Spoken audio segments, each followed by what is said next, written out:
रात के ठीक 1 बजे तेज बारिश और कड़कड़ाती बिजली में अपने घर की बालकनी में खड़ी सुमन खोई खोई कुछ सोच रही थी। अंदर आ जाओ ना। उसके घर के अंदर से आवाज आती है।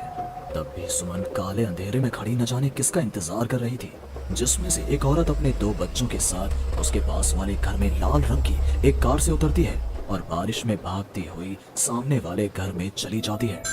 हेलो, कौन? मेरा कुछ सामान तुम्हारे पास है, लौटाओगी नहीं? आपका क्या सामान? कौन है आप? और मैं तो इस घर में कुछ सेकंड्स पहले ही आई हूँ। आपको यहाँ का नंबर कैसे पता चला? मम्मी, हो सकता है कि जो फैमिली यहाँ पहले रहती हो, ये कॉल उनके लिए हो। नहीं नहीं, ऐसा नहीं है। बाहर कड़कड़ाती बिजली एक अनजान आदमी के फोन ने नेहा को डरा दिया था। वो फौरन कॉल रख देती है। चलो बच्चों, कमरे में चलते हैं, मैं तुम्हें सुला देती हूँ। पर यहाँ इतने अंधेरे में तो कुछ भी नहीं दिख रहा। मम्मी, फ्लैश लाइट ऑन करो ना। नेहा फ्लैश ऑन करती है, जहाँ उसे ऊपर जाने की सीढ़ियाँ दिखती हैं और चारों तरफ सफेद कपड़ों से ढके हुए फर्नीचर। तभी नेहा की 3 साल की बेटी उससे कहती है, मम्मा घोस्ट। नो माय लव, ये तो व्हाइट क्लोथ्स हैं। चलो ऊपर मम्मा आपको स्टोरी सुनाएगी, सुनिए ना। चलो चलो चलो। नेहा स्ट्रॉबेरी को गोद में उठाती है और रोहन के साथ सीढ़ियाँ चढ़ना शुरू करती है। एक एक कदम उसे ऐसा एहसास हो रहा था मानो वो सीढ़ियों पर नहीं दलदल में कदम रख रही हो। ये मेरे पैर सीढ़ियों में धंस क्यों रहे हैं? बहुत देर चलने के बाद सीढ़ियाँ खत्म होती हैं। ऐसा लग रहा है मानो मैं जन्म से बस चल ही रही हूँ।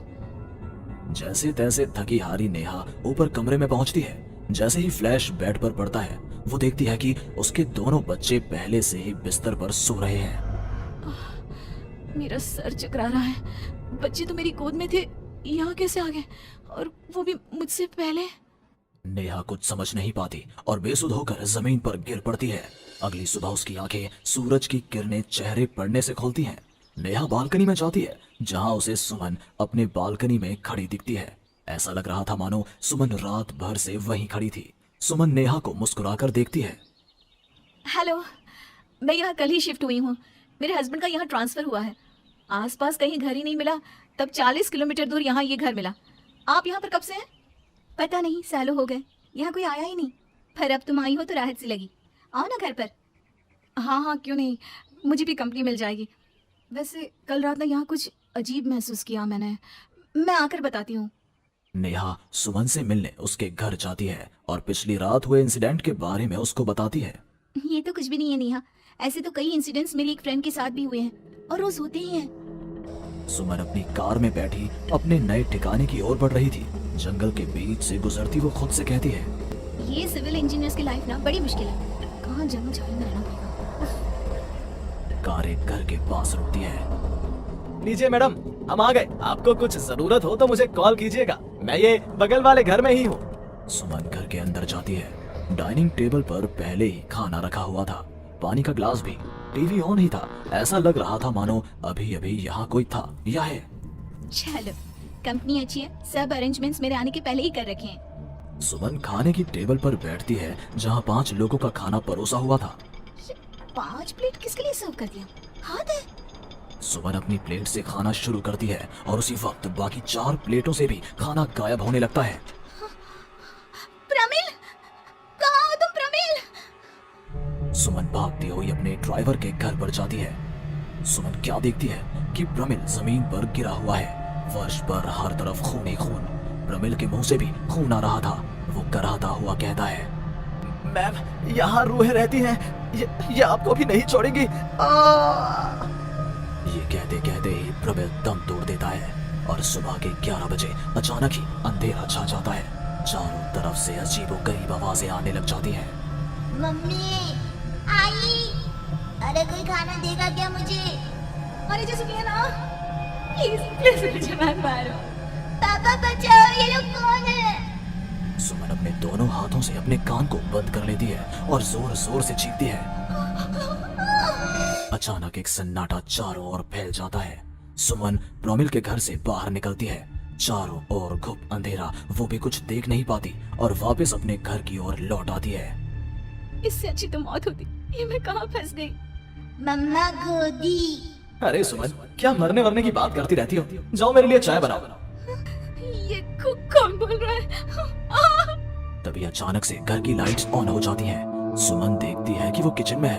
उसके ठीक बगल में एक औरत, जिसके बाल उसके चेहरे की ओर थे, गैस के फ्लेम में अपने दोनों हाथों को पका रही थी। तुम कौन हो? कौन हो तुम? और यहाँ क्या कर रही हो? इनको बहुत पसंद है मेरे हाथों का खाना, तो मैं भी चखवा दूं क्या? कर्कश आवाज में ये कहती हुई वो औरत झट से सुमन के हाथों को आग में डाल देती है। सुमन चीखती रहती है, पर वो औरत उसके हाथों को नहीं छोड़ती। तुम्हारे पेट में एक बच्चा है ना, सुन लिया मैंने। और औरत ये कहती सुमन के पेट पर हाथ फेरने लग जाती है और उसके पेट में हाथ डालकर मांस का टुकड़ा बाहर निकाल कर खा लेती है। मेरा बच्चा। ये तो कुछ भी नहीं, उधर देखो। वो औरत दीवार की तरफ इशारा करती है। दीवार पर खून के ऐसे धब्बे थे मानो नवजात शिशुओं को उसी दीवार पर पटक पटक कर मार दिया गया हो। तभी वहां लगभग 5 साल का एक बच्चा आता है। उसका शरीर पूरा सफेद और आंखें काली थी। माँ, भूख लगी है। वो औरत अपने आग में सेके हुए हाथ को वहीं पास में पड़े चाकू से काटकर बच्चे को खाने को दे देती है।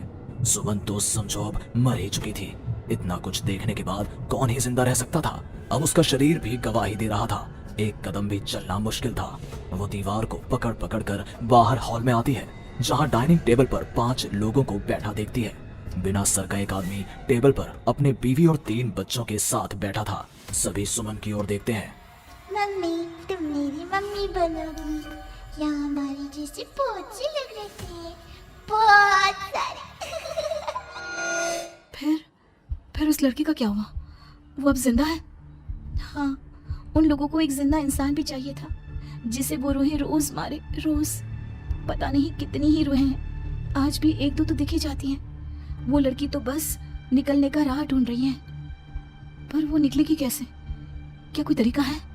हाँ, किसी और को उन रूहों के हवाले कर देना, यही एकमात्र रास्ता है। तो उसने किसे उन आत्माओं के हवाले किया? किया नहीं, अब करेगी। तुम्हें ये वही घर है और वो लड़की मैं हूँ। अलविदा नेहा।